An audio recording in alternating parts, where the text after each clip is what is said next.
তো প্রিয় শিক্ষার্থীরা, আসসালামু আলাইকুম। তোমরা কেমন আছো? নিশ্চয়ই ভালো আছো। আল্লাহর রহমতে আমিও ভালো আছি। আমি মোহাম্মদ রেজাউল ইসলাম, সহকারী শিক্ষক, দিনাজপুর জেলা স্কুল। আমি আজকে দশম শ্রেণীর জীববিজ্ঞান বিষয়ের 11 অধ্যায় নিয়ে আলোচনা করার চেষ্টা করব। গত ক্লাসে আমি আলোচনা করেছিলাম এবং তোমরা আশা করি বুঝতে পেরেছ। তো গত ক্লাসে 11 অধ্যায় জীবের প্রজনন ছিল, জীবের প্রজনন নিয়ে আলোচনা করা হয়েছিল। আজকেও জীবের প্রজননের দ্বিতীয় ক্লাস হিসাবে আলোচনা করব। তো গত ক্লাসে জীবের প্রজনন তথা উদ্ভিদের প্রজনন, ফুল সম্পর্কে আলোচনা করা হয়েছিল, ফুলের প্রকারভেদ, ফুলের বিভিন্ন অংশ। আমরা জানি যে ফুলের বিভিন্ন অংশ যেমন আছে, বিভিন্ন অঙ্গ আছে,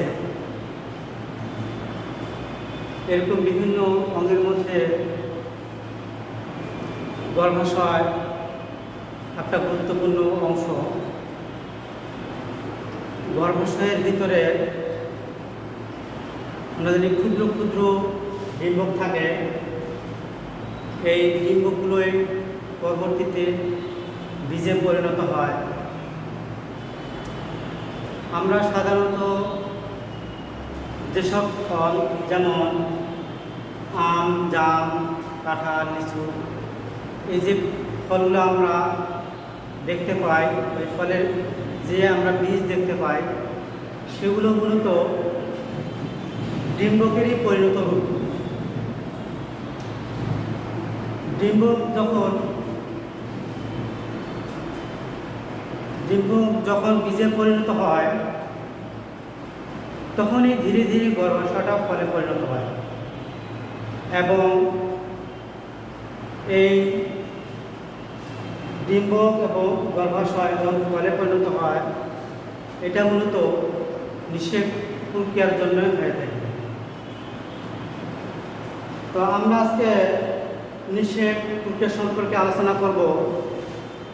তো আমরা জানি যে নিষেকের পূর্ব শর্ত হচ্ছে পুংজননকোষ সৃষ্টি, স্ত্রী জননকোষ সৃষ্টি এবং পুংজননকোষ ও স্ত্রী জননকোষের মিলন।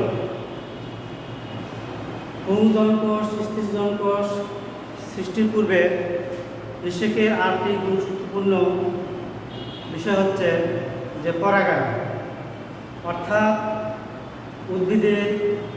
পুরুষ উদ্ভিদের পরাগরেণু স্ত্রী উদ্ভিদের গর্ভমুণ্ডে পতিত হওয়াটা হচ্ছে পরাগায়ন।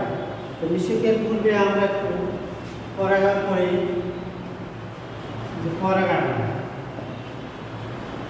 পরাগায়নটা হচ্ছে কি, যে পুরুষ ফুলের পরাগরেণু স্ত্রী ফুলের গর্ভমুণ্ডে স্থানিত হওয়াটাই পরাগায়ন।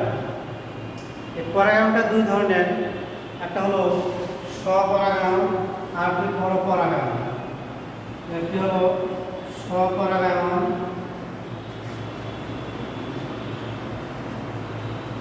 আর কি হচ্ছে পরপরাগায়ন।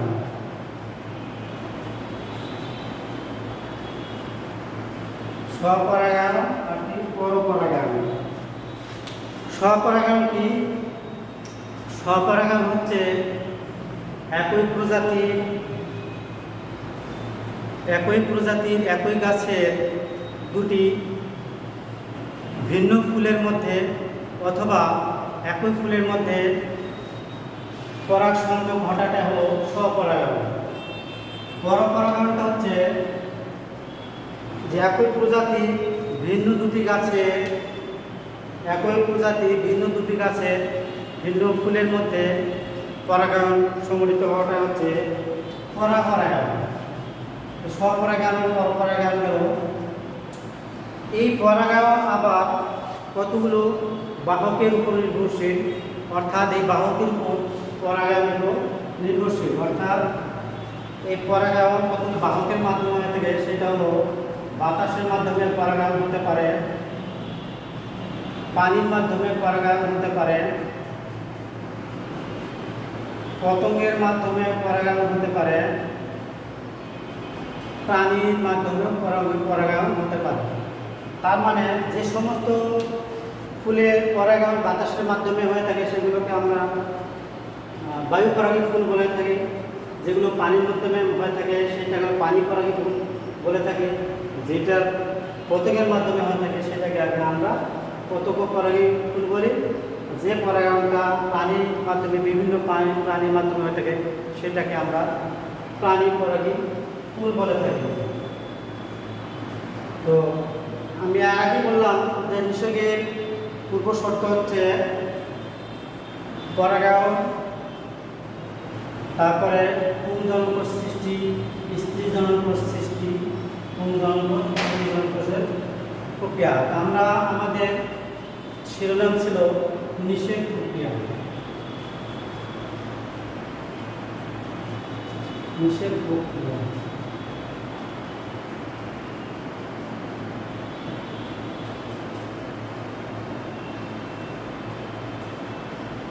নিষেক প্রক্রিয়া নিষেক প্রক্রিয়া বলছিলাম যে পূর্ব শর্ত হচ্ছে পুংজনক সৃষ্টি। পুংজনক সৃষ্টি কীভাবে হচ্ছে এটা একটু আমরা খেয়াল রাখি। পূর্ব শর্ত হচ্ছে পুংজনক সৃষ্টি।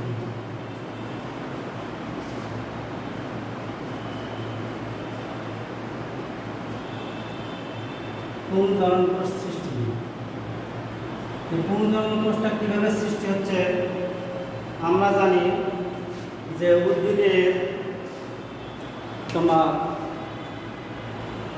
পুংস্তবক আছে, স্ত্রী স্তবক আছে।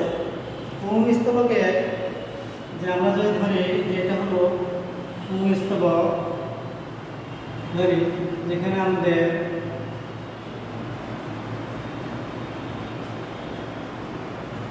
এটা আমরা ধরি হলো, এটার নাম হলো পরাগধানী। আমরা বলছি পরাগধানী।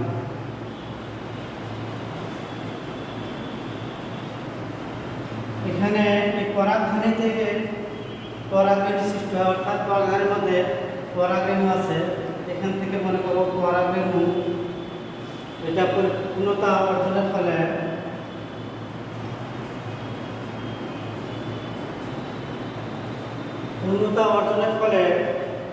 এই পরাগধানীটা ফেটে যায়, পরাগরেণুগুলো বাইরে বের হয়ে আসে। পরাগরেণুগুলো প্রাথমিক অবস্থায় থাকে কণ্ঠকিত, অর্থাৎ এরকম কণ্ঠকিত থাকে।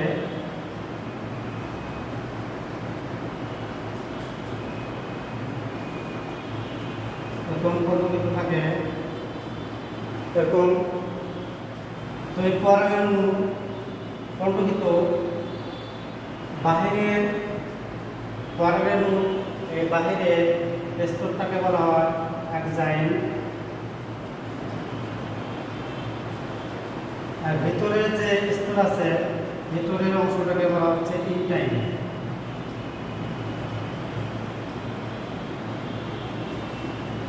এই পরাগরেণুটি প্রাথমিক অবস্থায় তোমার মাটিতে পদ্ধতিতে বিভাজিত হয় এবং বিভাজিত হয়ে দুটি কোষ সৃষ্টি করে, দুটি নিউক্লিয়াস সৃষ্টি করে।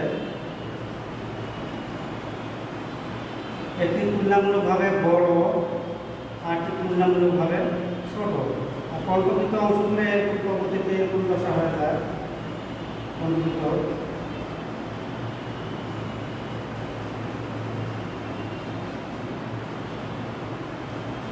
দশা হয়ে যায়।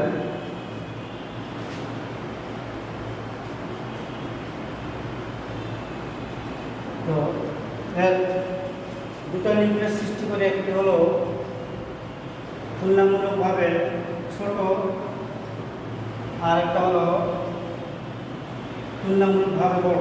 যেটা হলো তুলনামূলকভাবে ছোট সেটাকে আমরা জনন নিউক্লিয়াস বলে থাকি।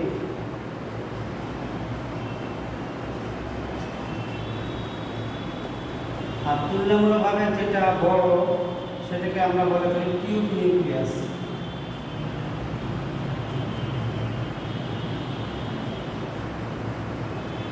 Tube nucleus. তো এই পরবর্তী পর্যায়ে টিউব নিউক্লিয়াসটি এরকম সুস্থ হয়ে তুলনামূলকভাবে এরকম হয়ে অর্থাৎ টিউব গঠন করে, টিউব নিউক্লিয়াসটি টিউব গঠন করে। এটা প্রকল্পিত অংশগুলো এরকম থাকে, দেখা যায় এই পর্যায়ে।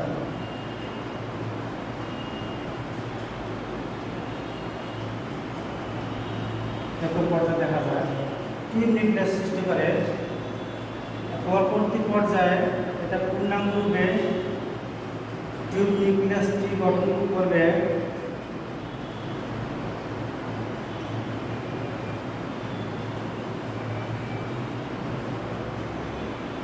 পূর্ণাঙ্গরূপে এটা টিউব নিউক্লিয়াস গঠিত হবে। কিন্তু যে জ্বলন নিউক্লিয়াস, এই জ্বলন নিউক্লিয়াসটি টিউব নিউক্লিয়াসের ভিতর বিভাজিত হয়ে দুটি নিউক্লিয়াসের সৃষ্টি করে।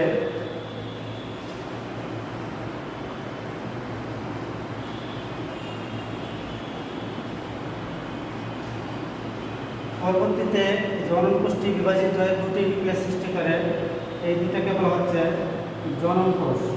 অর্থাৎ এই জ্বলন কোষ অবস্থায় এরা নিশ্চয়ই ক্রিয়া সম্পন্ন করবে।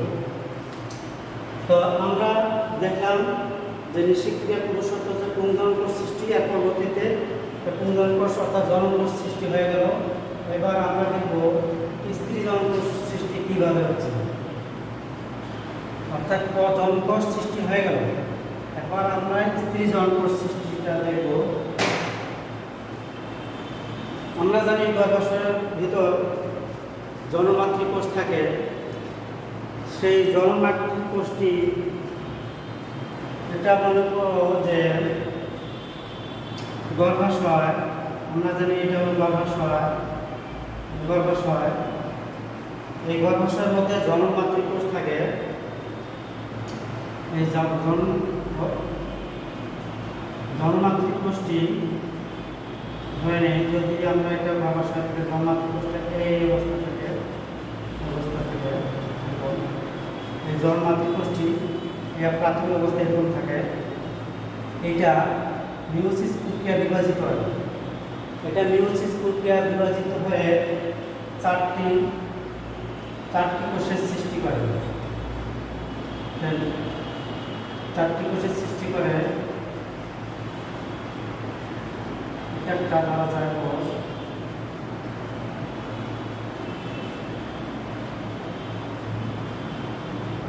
একটা কোষ বলা যায়, একটা বলা যায়।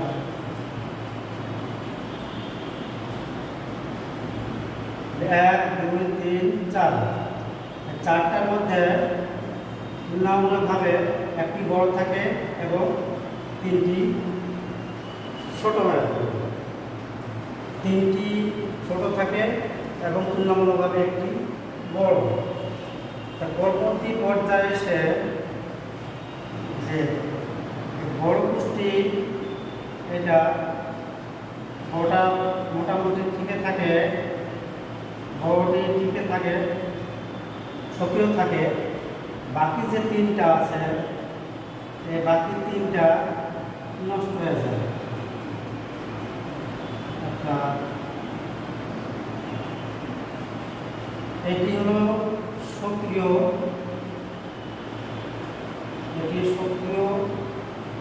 থাকে। বাকি যে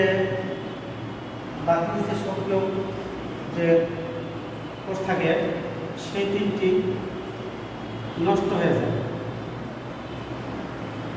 এই তিনটি কোষ নষ্ট হয়ে যায় এবং এই তিনটিকে বলা হয় পোলার বডি।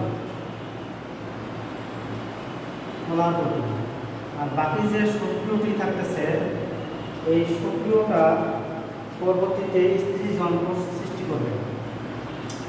অর্থাৎ এই সক্রিয়টি পরবর্তী পর্যায়ে এসে বিভাজিত হবে। পরবর্তী পর্যায়ে সে বিভাজিত হয়ে তোমার পরবর্তী পর্যায়ে সে বিভাজিত হয়ে দুটি নিউক্লিয়াসের সৃষ্টি করবে। পরবর্তী পর্যায়ে সেইটা বিভাজিত হয়ে দুটি নিউক্লিয়াস সৃষ্টি করবে। পরের ধাপে সেইটি আবার এটাও আবার বিভাজিত হবে, এটাও বিভাজিত হবে, এটিও বিভাজিত হয়ে দেখা যাচ্ছে এটা বিভাজিত হয়ে দুটি নিউক্লিয়াস সৃষ্টি করলো, এটাও বিভাজিত হয়ে দুটি নিউক্লিয়াস সৃষ্টি করলো এই পর্যায়ে।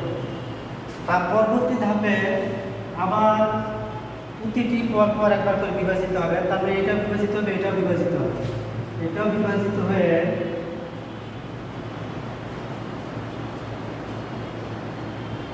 এটা বিভাজিত হয়ে দুটো করে চারটা নিউক্লিয়াসের সৃষ্টি হবে, আর দুটো তিনটা চারটা, এটাও বিভাজিত হয়ে 1 2 3 4, অর্থাৎ চারটা, দুটার থেকে চারটা, চারটার থেকে 8টা নিউক্লিয়াস সৃষ্টি করব। এই 8টা নিউক্লিয়াস সৃষ্টি করার পর এই 8টির মধ্যে এগুলো সাধারণত মেরুর দিকে অবস্থান করে, অর্থাৎ দুই পাশে এই নিউক্লিয়াসগুলি অবস্থান করে। এই 4টি নিউক্লিয়াসের প্রতি অর্থাৎ উভয় মেরু থেকে একটি করে নিউক্লিয়াস মাঝখানে চলে আসে, উভয় থেকে নিউক্লিয়াস মাঝখানে চলে আসে। এটা আমরা একটু মিশাই দিয়ে পরবর্তী উপরের দিকে একটু দেখি।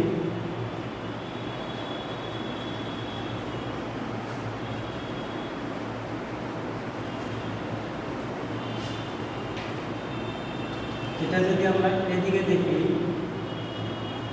প্রতি মেরু থেকে একটি করে নিউক্লিয়াস মাঝখানে চলে আসে।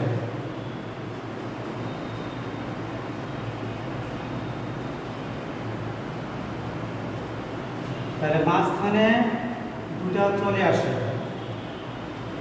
মাঝখানে দুটো চলে আসে, একটা, তাহলে উভয় মেরুতে থাকে 3টা, দুটো 3টা, এই পাশেও থাকে 3টা, একটা দুটো 3টা। তাহলে উভয় মেরু থেকে একটি করে নিউক্লিয়াস মাঝখানে এসে মিলিত হয়, মিলিত হয়ে এটাকে তখন সেকেন্ডারি নিউক্লিয়াস বলে, সেকেন্ডারি নিউক্লিয়াস।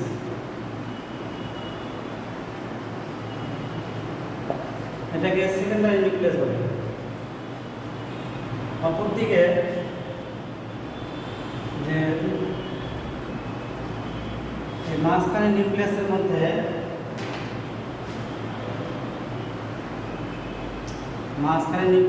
তুলনামূলকভাবে একটি বড় থাকে আর অপর দুটি ছোট থাকে। তাহলে এটাকে আমরা বলি, যেটা তুলনামূলক মাঝখানের মধ্যে যেটা তুলনামূলকভাবে বড়, সেটাকে আমরা বলি ডিম্বাণু। পুরাটাকে এটাকে ডিম্বাণু যন্ত্র বলছে। আর এই পাশে 3টি কোষকে বলা হচ্ছে প্রতিপাদ কোষ, প্রতিপাদক।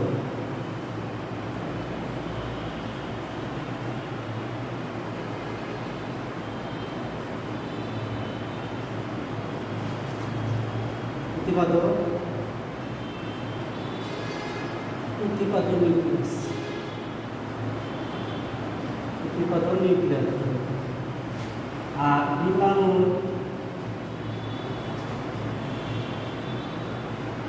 এটাকে বলা হচ্ছে ডিম্বাণু।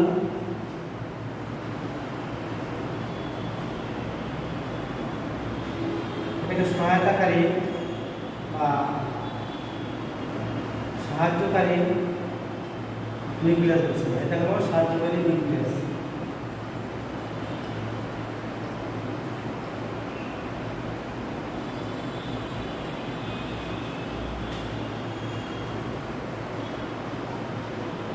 এটাকে বলা হচ্ছে যেটা হলো পরস্পর উভয় বিন্দু থেকে সে মিলিত হয়ে সেকেন্ডারি নিউক্লিয়াস বা এটাকে গৌণ নিউক্লিয়াস, আর এটাকে বলা হচ্ছে সহায়তাকারী বা সাহায্যকারী পার্শ্ববর্তী নিউক্লিয়াস বলছে, আর ওটা হলো প্রতিপাদক নিউক্লিয়াস ওটি। এখন আমরা দেখলাম যে এটা হলো স্ত্রী জনন সিস্টেম, স্ত্রী জনন সিস্টেম।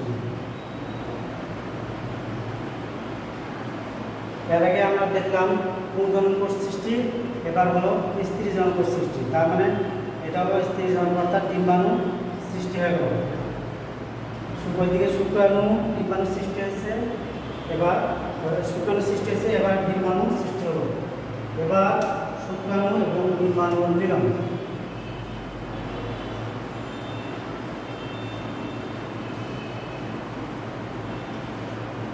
শুক্রাণু এবং ডিম্বাণুর মিলন। আমরা শুক্রাণু ও ডিম্বাণু সৃষ্টি দেখলাম, এবার শুক্রাণু ও ডিম্বাণু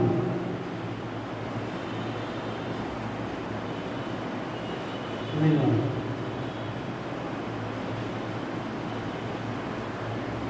শুক্রাণু এবং ডিম্বাণু, যেহেতু শুক্রাণু সৃষ্টি হয়েছে, ডিম্বাণু সৃষ্টি হয়েছে এবং শুক্রাণু ডিম্বাণুর মিলন হবে। মিলনটা কোথায় হবে, কীভাবে হবে, এটা আমরা রেখাচিত্রের সাহায্যে দেখি।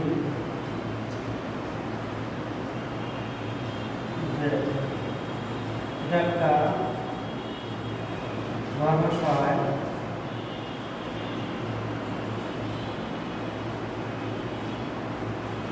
গর্ভাশয়। আমরা জানি যে এখানে একটি সক্রিয় ডিম্বাণু আছে, সাহায্যকারী কোষ আছে, প্রতিপাদক কোষ আছে,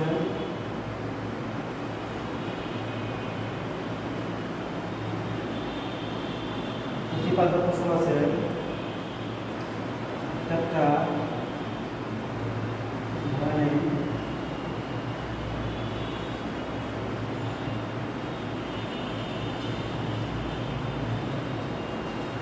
ধরে নিন যে এটা একটা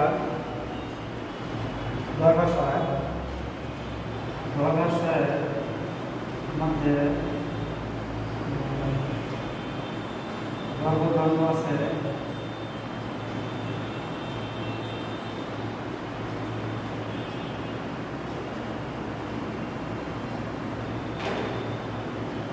গর্ভাশয়ের মধ্যে গর্ভদণ্ড আছে।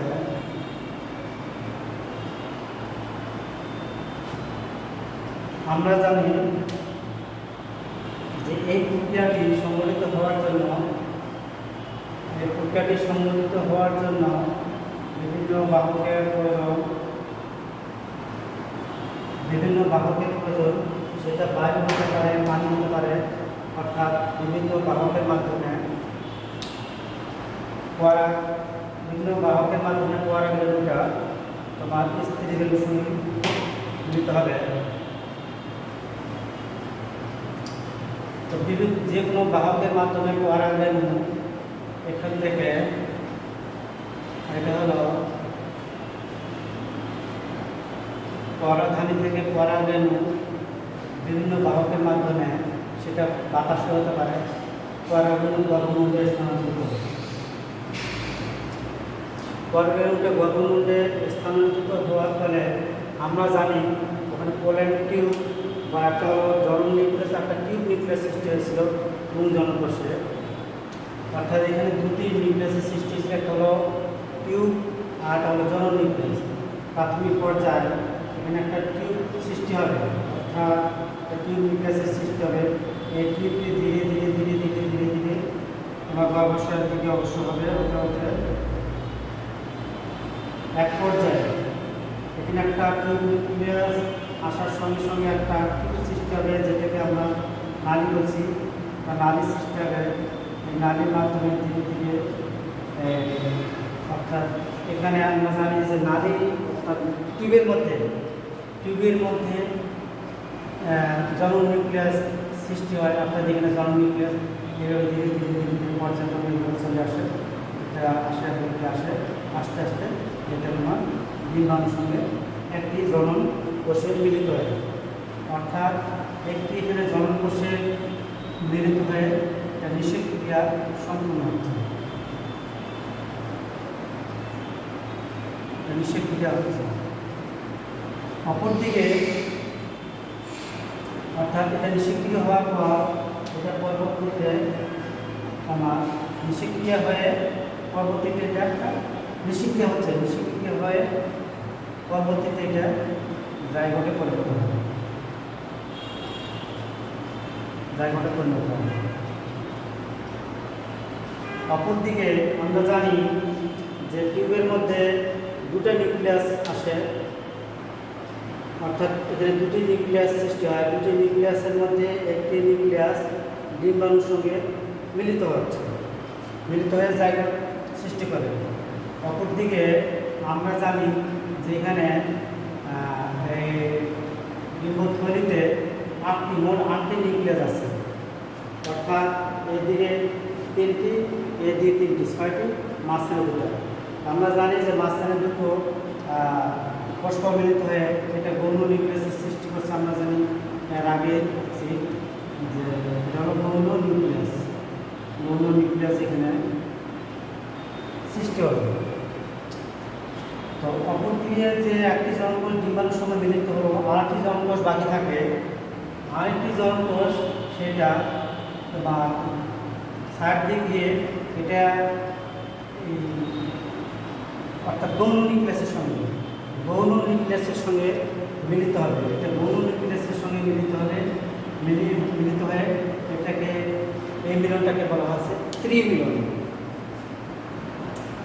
এবং ত্রিমিলন এখানে একটা মিলন হচ্ছে, অর্থাৎ মেরু দুদিকে দুটি নিউক্লিয়াস এসে মিলিত হয়ে একটা মিলন হলো। অপরদিকে একটি জনকোষ ডিম্বাণুর সঙ্গে মিলিত হয়ে 2 নম্বর মিলন হলো। আর আরেকটি জনকোষ গৌণ নিউক্লিয়াসের সঙ্গে মিলিত হয়ে এটাকে তখন 3টা নিউক্লিয়াসের সৃষ্টি হবে, তখন এটাকে বলা হচ্ছে ত্রিমিলন হলো।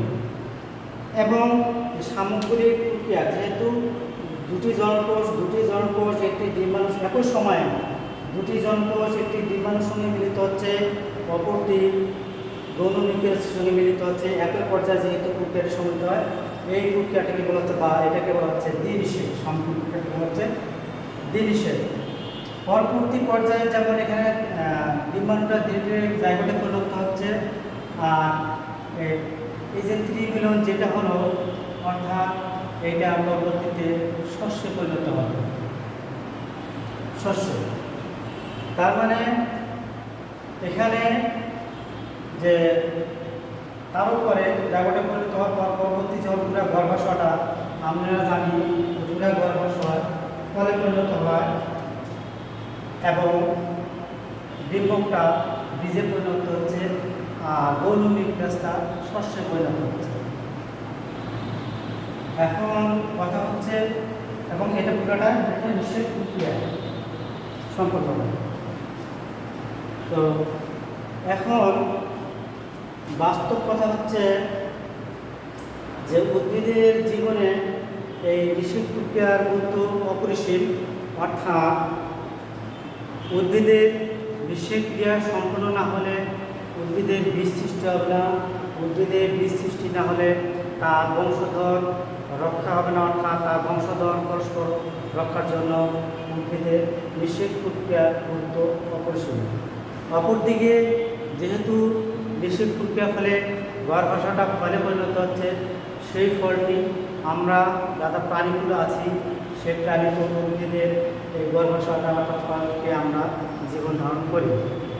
তো কাজেই বলা যাচ্ছে যে উদ্ভিদের এই নিষেক প্রক্রিয়া সম্পূর্ণ না হলে উদ্ভিদের যেমন বংশধারা পরস্পরা রক্ষিত হতো না, অপরদিকে আমরা প্রাণীগুলো খাদ্যের অভাবে অর্থাৎ উদ্ভিদের বংশবিস্তার না হলে পরিবেশের ভারসাম্য রক্ষা হবে না, অপরদিকে খাদ্যের অভাবে প্রাণীগুলো বিলীন হয়ে যাবে। সেই ক্ষেত্রে বলা যায় উদ্ভিদ তার বীজের জন্য নিষেক প্রক্রিয়া যেমন গুরুত্বপূর্ণ, প্রাণীর অস্তিত্ব টিকিয়ে রাখার ক্ষেত্রে এই নিষেক প্রক্রিয়া গুরুত্বপূর্ণ। অর্থাৎ নিষেক ক্রিয়া সংগঠিত না হলেও প্রাণীর মূল বিলুপ্ত হয়ে যাবে, পরিবেশের ভারসাম্য রক্ষা হবে। সেই জন্য বলা যায় যে জীবের জন্য নিষেক প্রক্রিয়ার গুরুত্ব অপরিসীম। এবার আমরা বাড়ি প্রস্তাব লিখে নিই।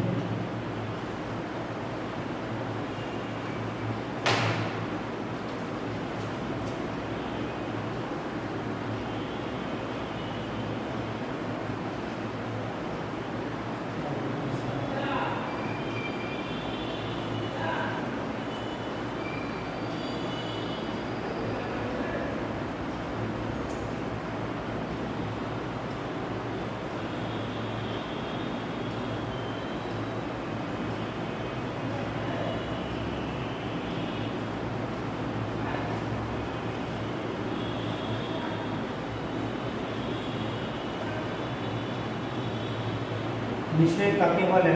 2 নম্বরে দ্বিনিষেক বলতে কি বুঝি?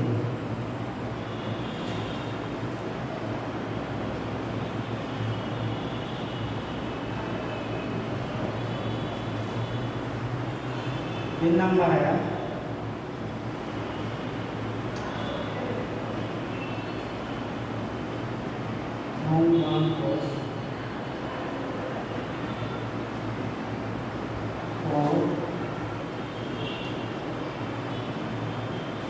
স্ত্রী জনন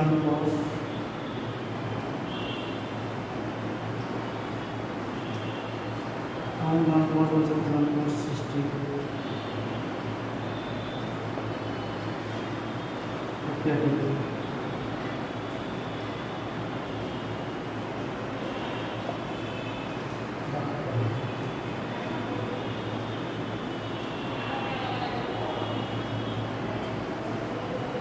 4 নম্বরে